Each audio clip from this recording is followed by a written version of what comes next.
Pada permulaan datangnya banjir, Nabi Nuh alaihissalam mengingatkan anaknya sebagai tanda kasih sayang dengan memanggilnya untuk naik perahu bersama seluruh keluarganya. Nabi Nuh alaihissalam berkata, "Hai anakku, naiklah bersama kami agar kamu tidak tenggelam, dan janganlah kamu bersama orang-orang kafir yang keras kepala terhadap agama Allah Subhanahu wa taala." Akan tetapi, anak tersebut tidak mengindahkan panggilan ayahnya Nabi Nuh alaihissalam, bahkan mengacuhkannya. Ia mengira bahwa peristiwa yang sedang terjadi hanyalah peristiwa alam yang biasa terjadi. Ia berpikir akan bisa selamat tanpa naik ke atas perahu itu. Berkatalah ia kepada ayahnya, "Saya akan naik ke atas gunung yang tidak dijangkau ketinggian air, maka akan selamatlah aku dari bahaya tenggelam." Ayahnya menjawab, "Di sana tidak ada kekuatan apapun yang bisa menanggulangi bahaya tenggelam yang telah ditentukan oleh Allah Subhanahu wa taala sebagai balasan terhadap orang-orang kafir." Bismillahirrahmanirrahim. Saudara-saudaraku dimanapun Anda berada, kembali kita melanjutkan kisah mengenai seorang nabi pilihan Allah Subhanahu wa taala dalam mengarahkan tauhid kaumnya kepada syariat yang telah digariskan oleh Allah Subhanahu wa taala. Sebelum kita melanjutkan kepada pembahasan, marilah kita berselawat kepada baginda Nabi Muhammad sallallahu alaihi wasallam. Allahumma salli wa sallim ala Muhammad. Setelah Nabi Nuh alaihissalam mengerahkan segala kemampuannya dalam memberi petunjuk kepada kaumnya, ternyata mengalami jalan buntu. Dia bersimpuh mengadukan perilaku kaumnya kepada Allah Subhanahu wa taala.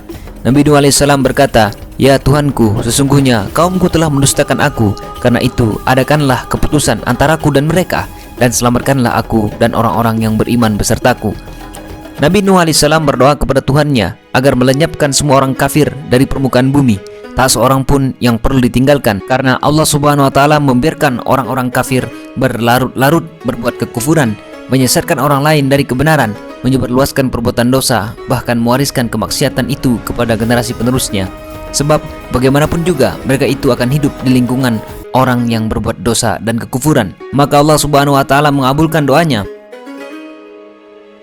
Sebelum menghancurkan kaum Nabi Nuh alaihissalam, Allah Subhanahu wa taala menghendaki agar Nabi Nuh alaihissalam membuat sarana keselamatan bagi orang-orang mukmin dengan memberinya wahyu.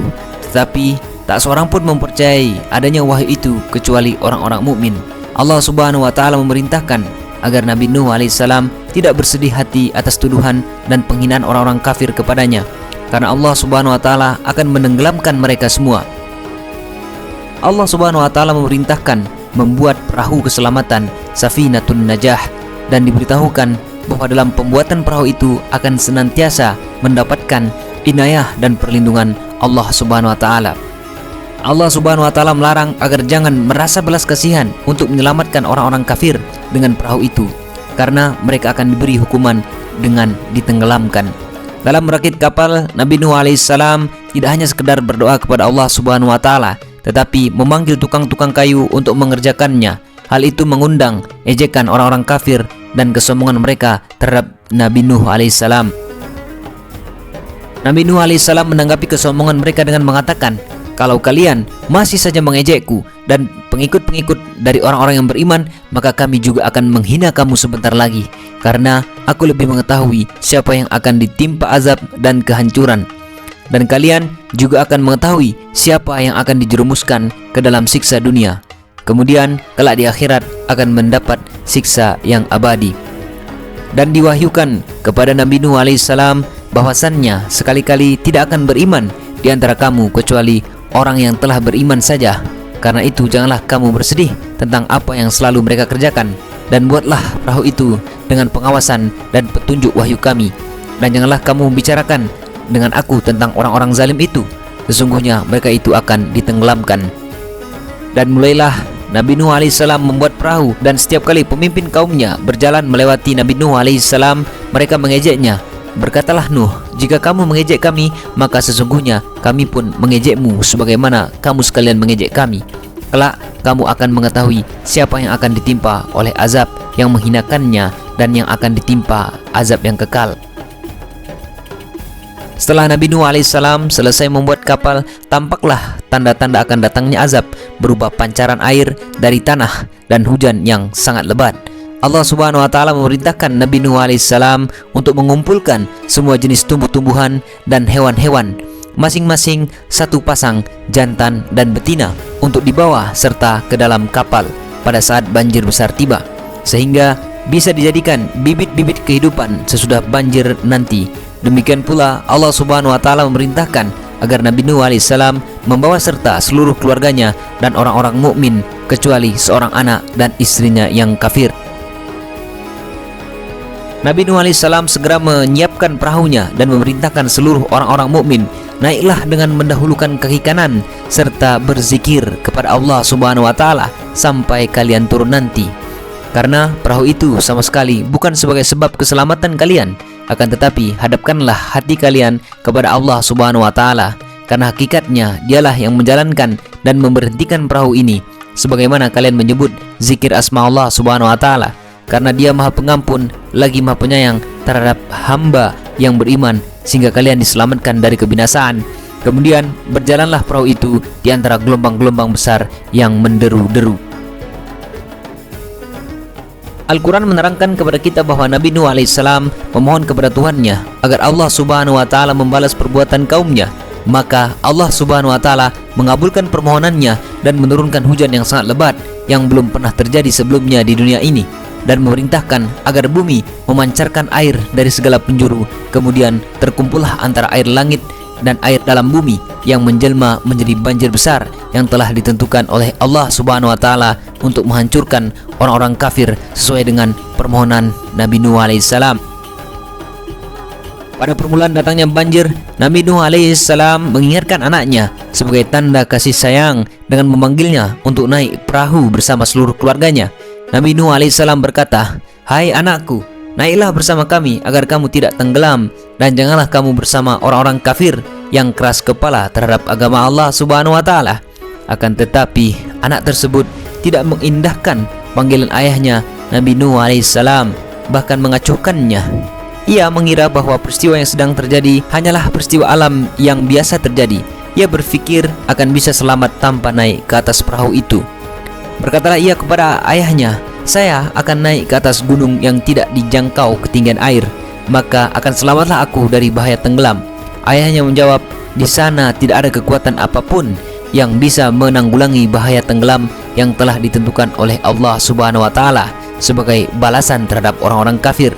Anak itu tetap menolak panggilan ayahnya. Ia mengira bahwa naik ke puncak gunung adalah sebagai jalan yang menyelamatkan dari bahaya tenggelam. Tetapi kekuatan derasnya air dan amukan gelombang menelan anak yang sesat dan kufur itu.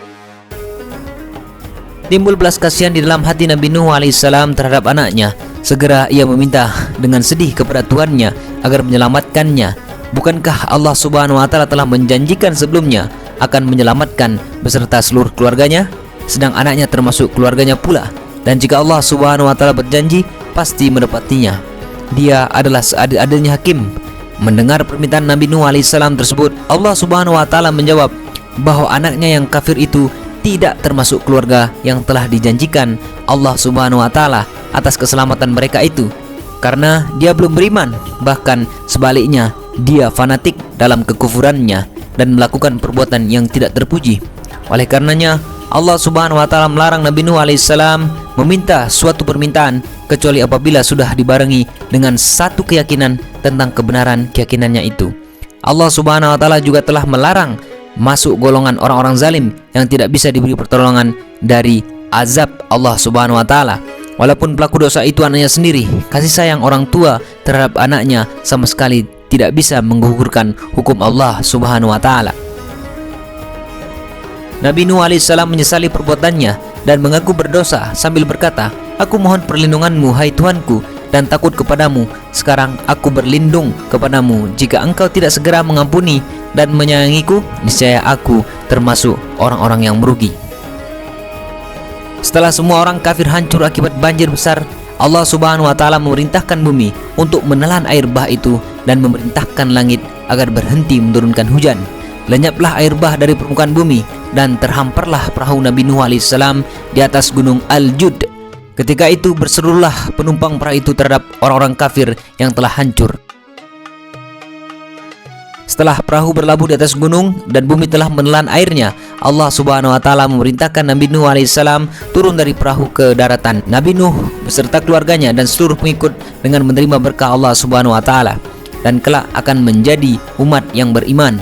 Sebagian dari mereka akan mengenyam kenikmatan dunia, tetapi mereka tidak mendapat berkah Allah Subhanahu wa taala karena menyimpang dari kebenaran dan disesatkan oleh setan yang mengakibatkan mereka akan menerima azab Allah Subhanahu wa taala. Dalam akhir kisah ini Allah Subhanahu wa taala mewahyukan peristiwa ini kepada Nabi Muhammad sallallahu alaihi wasallam dalam firman-Nya, "Kisah Nabi Nuh alaihissalam dan kaumnya yang kami ceritakan kepadamu adalah kabar gaib. Kamu dan kaummu tidak mengetahui kisah ini secara mendetail sebelum kami turunkan wahyu tentang kisah ini kepadamu. Maka sabarlah dalam menghadapi penghinaan dari kaummu seperti kesabaran Nabi Nuh alaihissalam dahulu, karena akibat yang kamu peroleh adalah keberuntungan sebagaimana yang pernah diperoleh Nabi Nuh alaihissalam, dan akibat yang baik itu senantiasa akan diperoleh orang-orang yang bertakwa."